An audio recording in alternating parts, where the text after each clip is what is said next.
আমি আনাস্তাসিয়া, মায়ের চোখের মণি, বাবার সবচেয়ে আদরের মেয়ে, ছোট বোনের চলার সাথী, দ্বীপের সরল বালিকা, যে জীবনের ভয়ঙ্কর রূপ দেখেনি সংগ্রাম, যে ছিল অন্য একজনের স্বপ্ন, পৃথিবীর অপর প্রান্তে এক শাহজাদা যার প্রেমে বিভোর ছিল।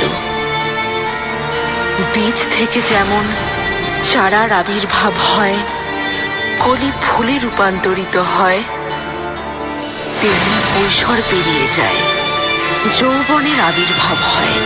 শৈশব কি হারিয়ে যায়? সহদরের গায়ের ঘ্রাণ, বাবা মায়ের সেই ভালোবাসা হারিয়ে যায়।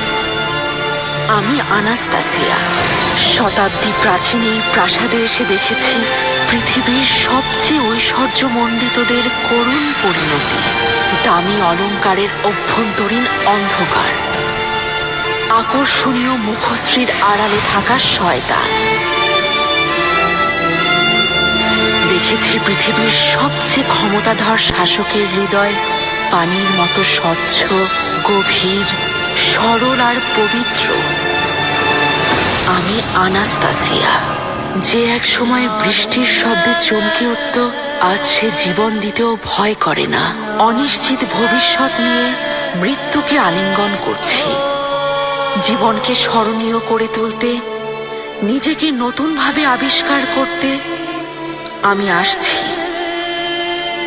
অতীত এখন শুকনো গোলাপের মতো নিষ্প্রাণ। শৈশব আর কৈশোরকে বিদায় জানিয়ে নীড় থেকে বেরিয়ে আমি ডানা মেলেছি। ভালোবাসার জন্য জীবন দিতে আসছি। আমি আনাস্তাসিয়া, নিজের ভেতরে অন্য সত্তাকে অনুভব করছি।